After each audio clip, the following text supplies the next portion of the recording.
नमस्कार मित्रों, आप सभी का स्वागत है आपके YouTube चैनल पे।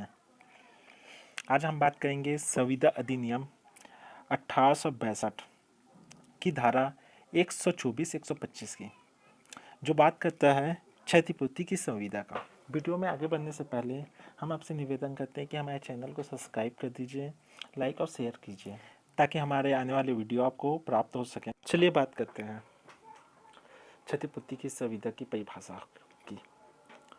क्षतिपूर्ति की परिभाषा भारतीय संविदा अधिनियम की धारा 124 में दिया गया है, जिसके अंतर्गत इसमें दो पक्षकार होते हैं। पहला पक्षकार होता है वचनदाता, जो वचन देता है वचन ग्रहीता को।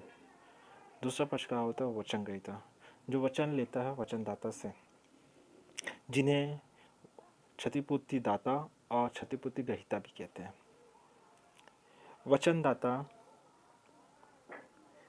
वचन ग्रहीता को ये प्रॉमिस करता है, ये वचन देता है कि अगर उसके आचरण या किसी अन्य व्यक्तियों के आचरण से अगर वचन ग्रहीता को किसी तरीके की क्षति हानि होती है, तो उस हानि और उस क्षति की पूर्ति वचनदाता करेगा। इसमें एक सीमा भी लगा दिया जाता है कि इस सीमा तक वो उस क्षतिपूर्ति का भरपाई या क्षतिपूर्ति करेगा। इसे ही क्षतिपूर्ति की संविदा कहते हैं। क्षतिपूर्ति की संविदा को समझने के लिए आपके व्यय एक्ट में एक दृष्टांत दिया गया है। दृष्टांत के अनुसार इसमें 3 पक्षकार होते हैं। वैसे तो क्षतिपूर्ति की संविदा सिर्फ 2 पक्षकारों के मध्य होते हैं, लेकिन इसमें 3 व्यक्तियों का जिक्र किया गया है। जिक्र है ए बी सी।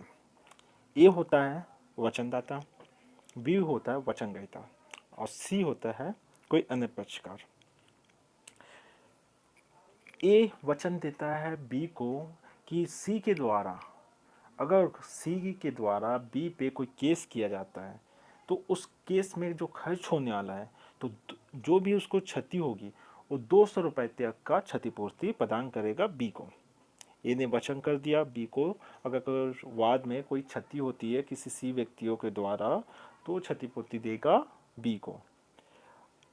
मान लो सी ने केस कर दिया बी के ऊपर, उसको क्षति हो गई 200 रुपये का, तो ए का कर्तव्य है कि वो बी को 200 रुपये तक प्रदान करें।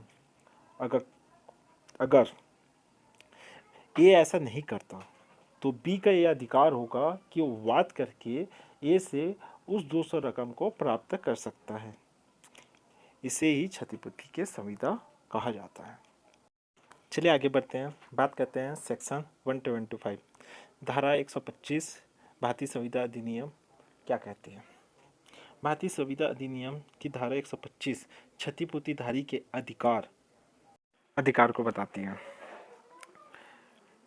धारा 125 के अनुसार यदि वचन ग्रहीता ने अपने अधिकार, अपने पदाधिकार और अपने नियम शर्तों के अनुसार कार्य किया है, तो यदि उसको कोई क्षति होती है तो वचनदाता से वो प्राप्त कर सकता है।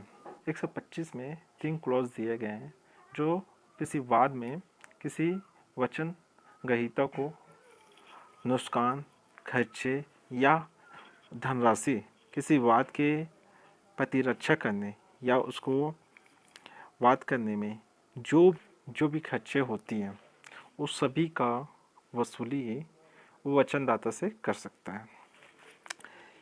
ये हुआ आपके क्षतिपूर्ति की संविदा का अधिकार के बारे में पूरी विस्तार से व्याख्या। उम्मीद करते हैं कि वीडियो आपको पसंद आई होगी। पसंद आए तो लाइक, सब्सक्राइब और शेयर कीजिए। जय हिंद, जय भारत।